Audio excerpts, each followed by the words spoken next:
ஆரி ஒர்க்குக்கு ஆல்டர்னேட்டாக இப்போ ட்ரெண்டிங்கில் இருக்க ஹேண்ட் பெயிண்டட் ப்ளவுஸ் பற்றி தான் இந்த வீடியோவில் பார்க்க போகிறோம். வெல்கம் டு த நெசவில் ஓவியம் channel. Follow my channel for more fabric painting related videos and tips and tricks.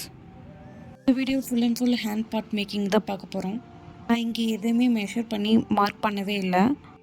Blouse மெட்டீரியலில் ஒரே சைடு 2 ஹேண்ட் மேக் பண்ணுற மாதிரி இருந்ததுன்னா அந்த ப்ளவுஸ் மெட்டீரியலை 4 பார்ட்டாக ஃபோல்ட் பண்ணி அதை அயன் பண்ணி வச்சுக்கோங்க. அப்போ நமக்கு 2 ஹேண்டோட சென்டர் பார்ட் கிடச்சிரும். அதே மாதிரி நம்ம ட்ரேஸ் எடுத்த பேப்பரில் சென்டர் அந்த ட்ராயிங்கோட இம்பார்ட்டண்ட் மேட்டர் தான், அந்த ட்ராயிங்கோட சென்டராக ஃபோல்ட் பண்ணி வச்சுக்கோங்க. ட்ரேஸ் பேப்பரும் அந்த ப்ளவுஸோட சென்டர் பார்ட்டும் மேட்ச் ஆகிற மாதிரி கார்பன் ஷீட் வச்சு ட்ரேஸ் எடுத்துக்கோங்க. நான் இங்கே யூஸ் பண்ணியிருக்கிறது ஒயிட் கலர் கார்பன் ஷீட். இதே மாதிரி தான் இன்னொரு ஹேண்டுக்கும் வரையணும். பட் இம்பார்ட்டண்ட்டாக நோட் பண்ண வேண்டிய விஷயம் என்னென்னா, எந்த சைடு இங்கே ஃபஸ்ட்டு வரைகிறீங்களோ அதை பேக் சைடு திருப்பி அங்கே ட்ரேஸ் எடுக்கணும். கொஞ்சம் பொறுமையாகவே ட்ரேஸிங் எடுங்க, ஏன்னா இதுதான் இருக்கிறதுலே ரொம்ப இம்பார்ட்டன்ட் ஸ்டெப். ட்ரேஸிங் ஒழுங்காக வந்துருச்சுன்னா நம்மளுக்கு ஃபுல் அவுட்புட்டுமே கரெக்டாக வந்துடும். Carbon sheet and tracing paper move ஆகாமல் இருக்கிறதுக்காக நீங்கள் சேஃப்டி பின் போட்டு செக்யூர் பண்ணிக்கலாம். இது சின்ன ட்ராயிங் அப்படிங்கிறதுனால நான் எதுவுமே பண்ணிக்கல, டேரெக்டாகவே ட்ரேஸ் எடுக்க ஆரம்பிச்சிட்டேன்.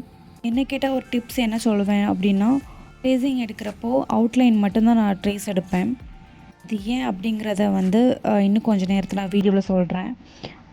இங்கே வீடியோவில் நான் ஃபுல்லாகவே ட்ரேஸ் எடுத்து வச்சுருக்கேன்.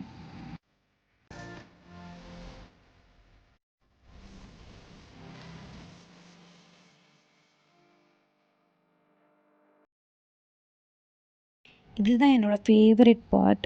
நம்ம அவ்வளோ கஷ்டப்பட்டு ட்ரேஸ் எடுத்திருப்போம், ஓப்பன் பண்ணி பார்க்குறப்போ அவ்வளோ அழகாக நீட்டாக இருக்கும். ஸோ இது என்னோடய ஃபேவரட் பார்ட். இது ஸ்டெப் 2. ட்ரேஸ் எடுத்த பின்னாடி நான் கிளாத்தை ஃப்ரேமில் செட் பண்ணிக்கிட்டேன்.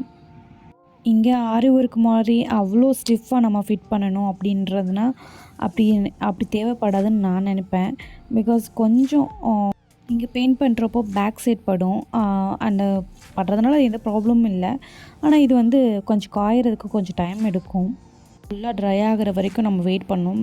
ஏன்னா ட்ரை ஆகிறதுக்கு முன்னாடி எடுத்துட்டோம்னா நம்ம பெயிண்ட் பண்ணது ஃபுல்லாக பேக் சைடு இறங்கிடும், நமக்கு கிளாத்தில் ஒரு பெயிண்ட்டுமே நிற்காது. குயிக்காக பண்ணணுன்றதுக்காக அந்த ஃப்ரேமில் செட் பண்ணி நான் உங்களுக்கு காமிச்சிருக்கேன். எக்ஸப்ட் ஒயிட் கிளாத்தை தவிர மற்ற எந்த கலர் கிளாத்தில் நீங்கள் லைட் கிளாத்தில் நமக்கு தேவைப்படாது. பட் டார்க் கிளாத்தில் நமக்கு பெயிண்ட் பண்ணுறப்போ பேஸ் கலராக ஒயிட் கலர் கொடுத்தா நம்மளுக்கு அந்த கலர் நம்ம எக்ஸ்பெக்ட் பண்ணுற கலர் எக்ஸாக்டாக அவுட்புட் கிடைக்கும். அதனால தான் நான் இங்கே ஒயிட் கலர் யூஸ் பண்ணியிருக்கேன். எலிஃபெண்ட்டுக்கு மட்டும்தான் யூஸ் பண்ணியிருக்கேன். மேலே உள்ள டிசைனுக்கு நான் யூஸ் பண்ணுறேன், ஏன்னா நான் அங்கே கோல்டன் கலர் தான் யூஸ் பண்ண போகிறேன். கோல்டன் கலருக்கு நீங்கள் பேஸ் கலர் கொடுக்கணும்னு எந்த ஒரு அவசியமும் இல்லை. இங்கே என்ன கலர் நான் யூஸ் பண்ணியிருக்கேன்றதை டிஸ்கிரிப்ஷனில் மென்ஷன் பண்ணியிருக்கேன், செக் பண்ணிக்கோங்க. எலிஃபெண்ட்டுக்கு நம்ம டைரெக்டாக பிளாக் கலர் கொடுக்கணும்னு அவசியம் இல்லை. பிளாக் அண்ட் ஒயிட் கொடுத்து க்ரே கலராகவும் வேண்டாம்.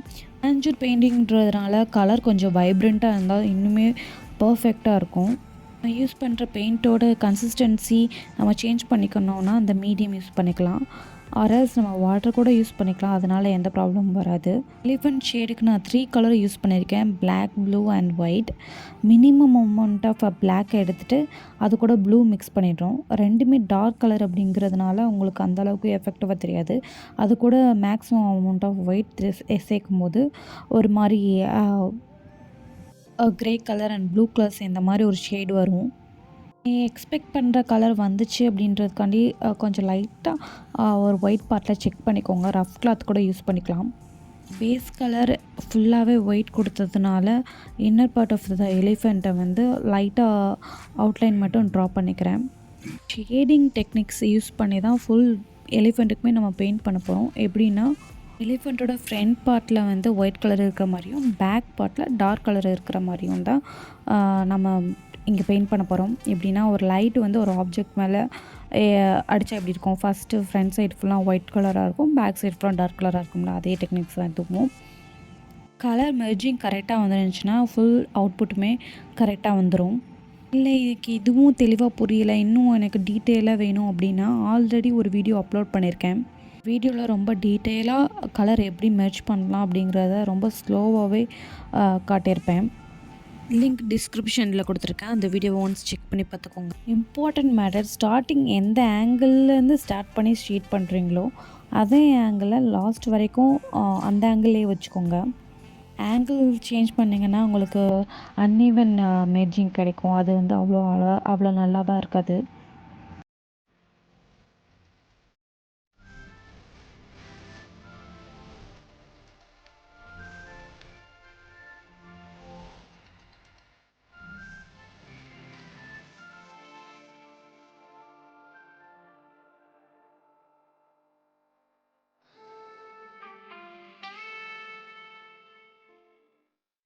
எலிஃபண்ட்டோட அந்த கிரே கலர் ஷேட் முடிஞ்சதும் ஃபைனல் பார்ட்டாக எலிஃபண்ட்டோட துதிக்கையில் ரொம்பவே மைல்டு ரெட் கலர் எடுத்து அதை ஒயிட்டில் கூட டிசால்வ் பண்ணிக்கோங்க. ரொம்ப மைல்டாக இருக்கணும். அதை ஃப்ரண்ட் பார்ட்டில் லைட்டாக ஷேட் மட்டும் பண்ணி விட்டுருந்தா இன்னும் கொஞ்சம் டீட்டெயிலாக தெரியும். எலிஃபண்ட்டோட சென்டர் பார்ட்டில் அந்த கிளாத்துக்கு நான் ரெட் கலர் கொடுத்துட்டேன். இது ஸ்டெப் 3. எலிஃபண்ட்டுக்கு மேலே கொடி கொடியாக போகிற டிசைனுக்கு நான் வந்து கோல்டன் கலர் யூஸ் பண்ண போகிறேன். டைரெக்டாக 3D அவுட்லைனர் கூட யூஸ் பண்ணிக்கலாம். பட் நான் வந்து இங்கே லிக்விட் மெட்டாலிக் பேல் மெட்டாலிக் கலர் தான் யூஸ் பண்ண போகிறேன். இதுவுமே கொஞ்சம் டிஃப்ரெண்ட் மெத்தடில் தான் யூஸ் பண்ண போகிறேன். நான் டைரெக்டாக ஒரு பெயிண்ட் எப்படி பண்ணுறோமோ அந்த மாதிரி பண்ண போகிறதில்ல. நீங்கள் மெஹந்தி போடுறப்போ மெஹந்தி வச்சு நீங்கள் எப்படி கோன் வச்சு ஃபில் பண்ணுவீங்களோ அந்த மாதிரி அந்த பெயிண்ட் வச்சு அந்த கேப்லலாம் ஃபில் பண்ணுங்கள். ஏன் அப்படி சொல்கிறேன்னா, அப்படி ஃபில் பண்ணுறப்போ உங்களுக்கு எஃபெக்டிவாகவே உங்களுக்கு கலர் வைப்ரண்ட்டாக தெரியும். நீங்களே ஒரு ரஃப் கிளாத்தை டிஃப்ரென்ஷியேட் பண்ணி பாருங்கள்.